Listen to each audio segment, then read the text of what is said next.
A 300-page report says China worked on COVID vaccines in 2019. COVID may have spread not from a lab, but from 2 labs.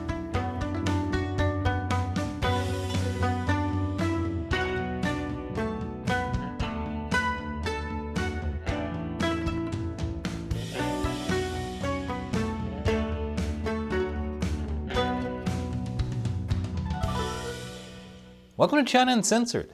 I'm Chris Chappell. Since the very beginning, China has been very secretive about the origin of COVID. They've been more secretive about that than where Xi stores his mountain of honey. Is this where all the bees have been disappearing to? Officially, early Chinese stories linked COVID to a wet market in Wuhan in mid to late December 2019.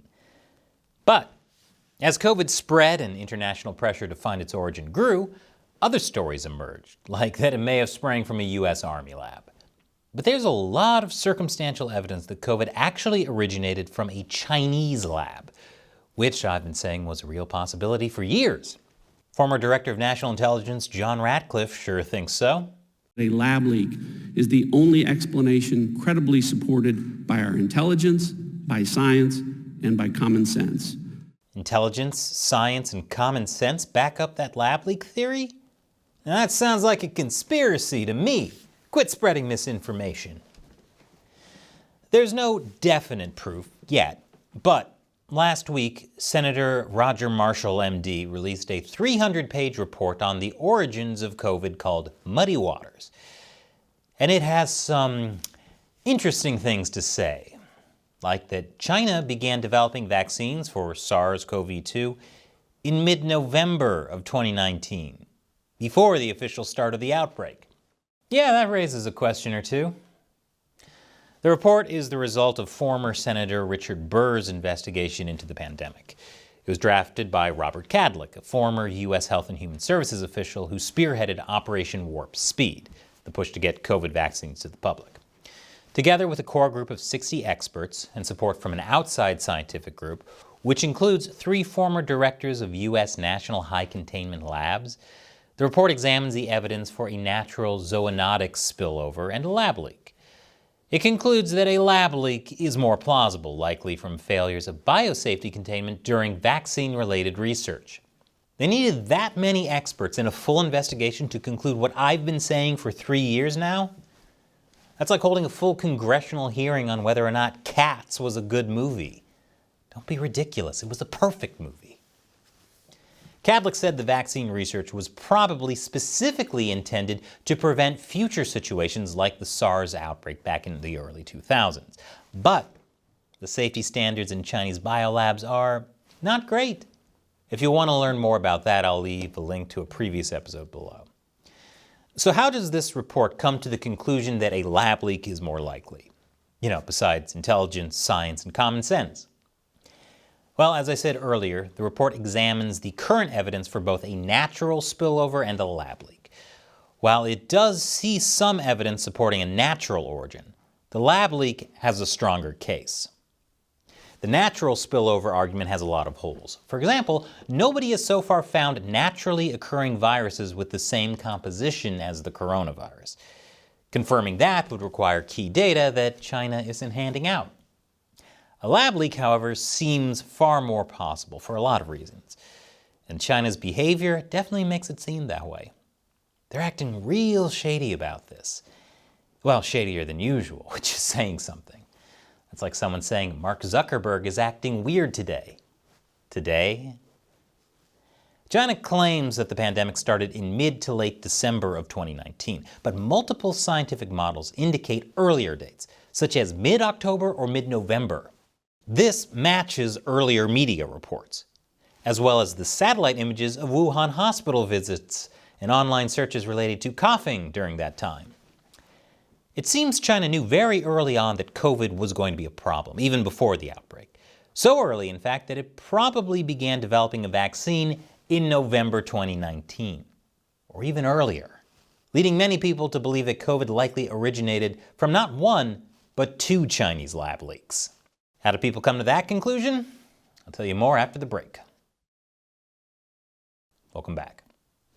A new Senate report presents the idea that COVID may have originated from 2 lab leaks. But how did they get there? Evidence indicate that China was acting strangely long before the pandemic officially began.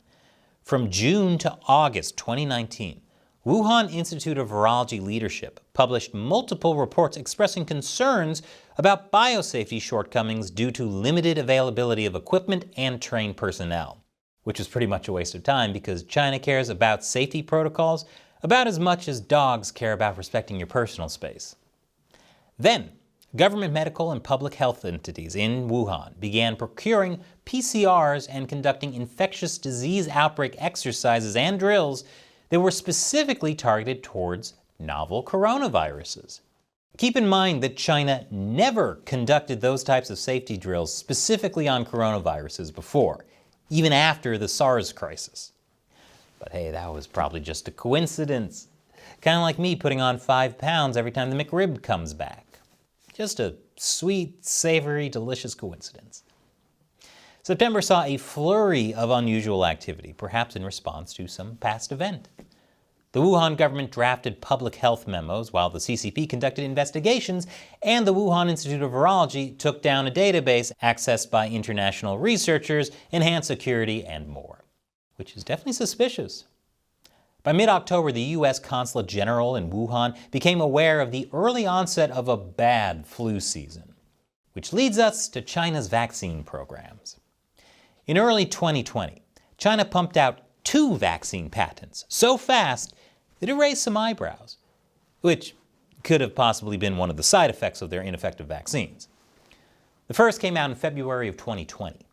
Chinese military scientist Zhou Yusen, in collaboration with Wuhan Institute of Virology researchers, filed a COVID vaccine patent before the virus was declared a global pandemic. Then he died under mysterious circumstances. But in order to make a patent application like that, Zhou would have required access to a living COVID virus and its sequence. Yes, you heard that right. He would have needed a living SARS-CoV-2 virus, and experts in the report suggested he would have needed it no later than November of 2019, which is, of course, a month before the wet market outbreak.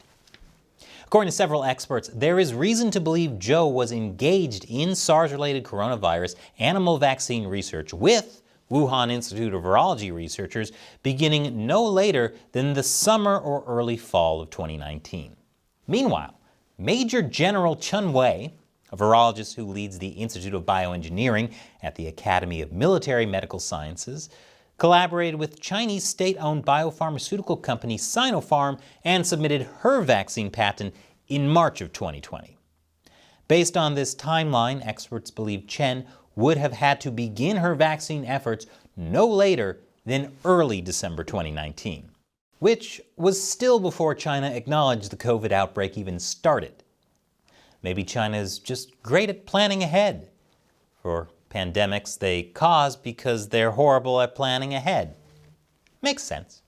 This is where the 2 lab leaks theory comes into play.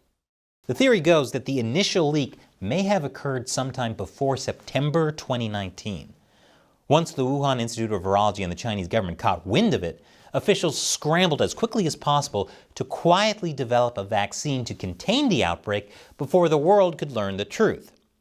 The rush to develop a vaccine may have led to a second accidental lab leak, one which, in turn, would lead to the global pandemic. So by trying to clean up a lab leak, they caused a pandemic. How did the report make that conclusion? It's based on the genetic differences in the early circulating strains, which supports the possibility of 2 spillover events, 2 or more weeks apart, with one lineage showing more mutations than the other, implying it had been circulated longer than the other or had potentially passed through more individuals. To further back up that theory, the report pointed to a recently published study that analyzed existing WHO data. It could identify outliers of influenza-like illnesses. Researchers noted an increase in Wuhan influenza-like illnesses between November 11th and 17th, 2019. The outbreak coincides with a series of activities that suggest a possible research-related incident. As I mentioned earlier, there were the vaccine patent applications, but there were also a bunch of biosafety measures as well. These biosafety measures include a visit from a senior Chinese Academy of Sciences biosecurity official, a short notice procurement for an air incinerator, which suggests that the one they had wasn't completely sterilizing infectious contents, and a 2.5-day biosafety and biosecurity training session. This was then followed by a visit by Hubei Vice Governor Xiao Zhuhua to inspect the BSL-4 laboratory.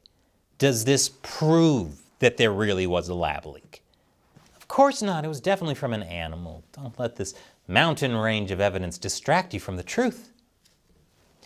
So all of this does point in the direction of a lab leak, but we still don't have definite proof. However, the report concludes that there's preponderance of circumstantial evidence that points to an unintentional research-related incident, likely an aerosol leak from the Wuhan Institute of Virology. There could be more evidence that'll shed light on the origins of COVID. The 300-page report doesn't include classified intelligence, which is due to be released within the next 2 months. So stay tuned for that once it comes out.